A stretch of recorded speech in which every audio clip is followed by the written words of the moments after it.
Now shut up and drive, drive, drive. Shut up and drive, drive. The 16-year-old girls have no problem maneuvering through the cones with no phones. Notice, 2 hands on the wheel, they all pass. Ready, set, text, drive. Okay. When the girls whip out their phones behind the wheel, Oops, that's not gonna work. they turn into different drivers, distracted drivers. Oh no. Oops, I missed it. Can I back up? Oops. There goes one. Oh. Did I just say one? We even have a few tricks for the texting teens.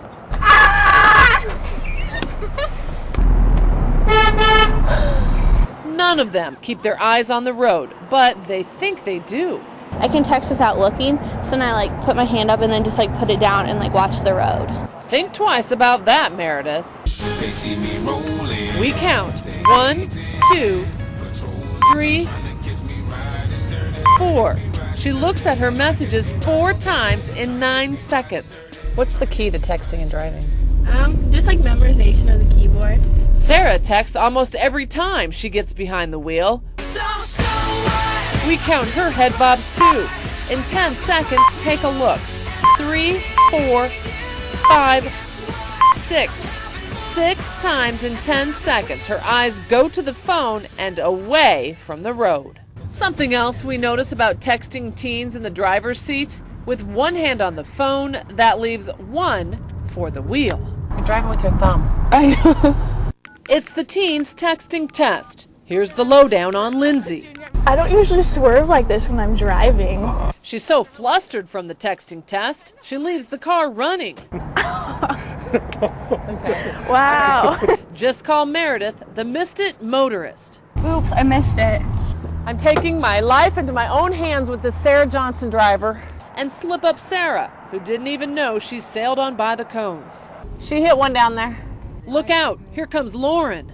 I swerve off the road sometimes, or I might hit a pole almost. Yeah, I hope my parents are watching this. And there's accident-prone Alyssa. Oh, God, I had to put my phone down after that. Yeah, go down what you gave yourself for grades. A B. B. A C. I gave myself a D. Because through the middle part, I did hit almost every single cone. As a driver's ed instructor and somebody that does testing for the state to give driver's license, I would have failed all of you. Shut up and drive, drive, drive, drive. Michelle Banduer, Action 3 News. I got plans like a 57 cattle.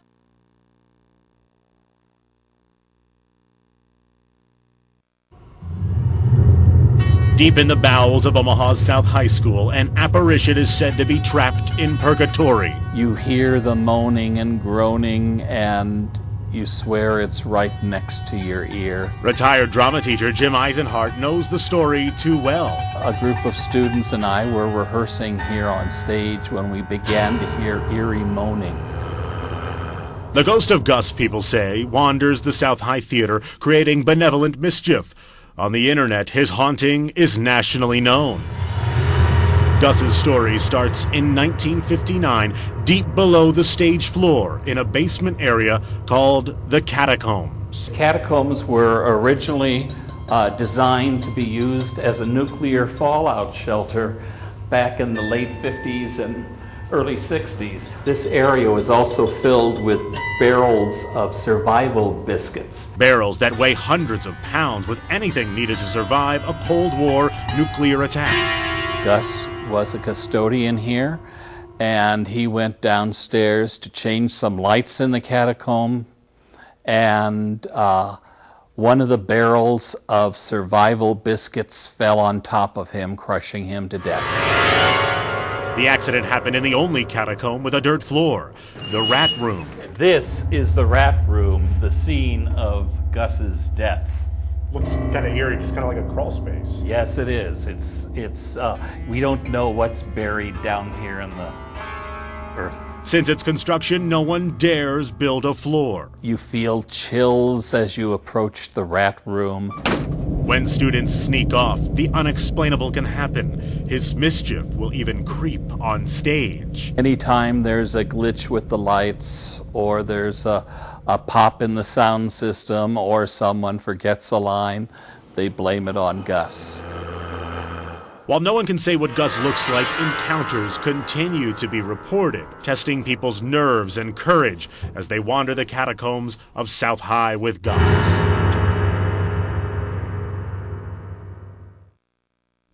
Iowa native Joshua Omvig was a soldier with a bright future, serving months in Iraq.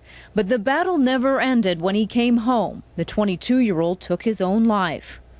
Omvig's parents tell me the transition from war zone to home was just too much for Josh. Not enough time to decompress, and he suffered in silence. Omvig's parents later discovered he had post-traumatic stress disorder. They believe triggered by what he saw and experienced daily while at war. For Omvig and others, coming home doesn't automatically shut off the images. Driving through the street, they're scanning the environment, they're looking around. Garbage cans take a different meaning for them. Rooftops have a different meaning. This sheer constant terror of dying, and in situations no one in their rational mind could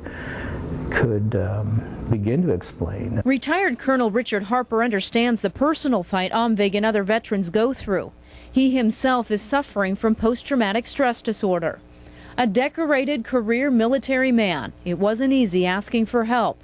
And he didn't until he was overcome by depression and could no longer function at work. Very difficult to accept because it wasn't who I was and it wasn't what I achieved. Since October, the Nebraska Western Iowa Veteran Health Care System has diagnosed close to 5,000 veterans with post-traumatic stress disorder. Almost 450 of those served in Iraq or Afghanistan. More troubling, since January there have been 4 veterans in the Nebraska VA system commit suicide, and 8 have attempted to take their life. Those are only the ones reported to the VA. It doesn't matter what the numbers are. I mean, even if we just have one in a calendar year, that's one too many. What about those vets like Josh Omvig who don't ask for help? The Nebraska Western Iowa VA is doing a number of things to try and reach them. Last year it established a suicide hotline. If a veteran calls in crisis, there's immediate help and follow-up care. 4 more outpatient clinics are also set to open in Holdridge, Norfolk, Bellevue, and Shenandoah, Iowa. There's also a VA team that goes into communities evaluating veterans before they're deployed, when they come home at 3 months, 6 months, and 9 months. Even though they're leaving their unit and they're going to rural Nebraska or rural Iowa, that there is common ground and there is help for them. Still, doctors say many veterans may not be willing to share what they're going through, and that's where the families come in. Often they're the first to notice the signs. I didn't want to admit it to myself. For Colonel Harper, his wife was that family member, helping him seek treatment, helping him avoid a tragedy like the one the Omvig family will never recover from. With more complete coverage, we saw the funnel cloud hang out right here. Little Sioux farmer Scott Phipps captured this video of the storm just before it hit the scout camp. Nobody had a clue there was an F3 tornado in that thing. Here's the damage it left behind. Twisted trees, down power lines, and piles of rubble. This pile used to be the Ranger House, and this one, the building where more than 120 scouts and staff took shelter. Once we got down there, we were supposed to watch a movie, but then the power went out and the door flew open, and all we heard was get under the tables, get under the tables, get under the tables, and we got under the tables. One of my best friends from the troop up in West Point, I pulled him underneath me, underneath the table, and then all of a sudden the tornado hit. The building is completely gone. All that is left of that building is the foundation. That table was all that protected Zach Jessen and the other scouts from the 145-mile-an-hour winds. The ones that were killed, they were crushed by a giant brick chimney. And there was actually a truck sitting next to the troop shelter that was picked up, and that is what knocked out the chimney. How close were you to that? How close was I? I was about 10 feet from it.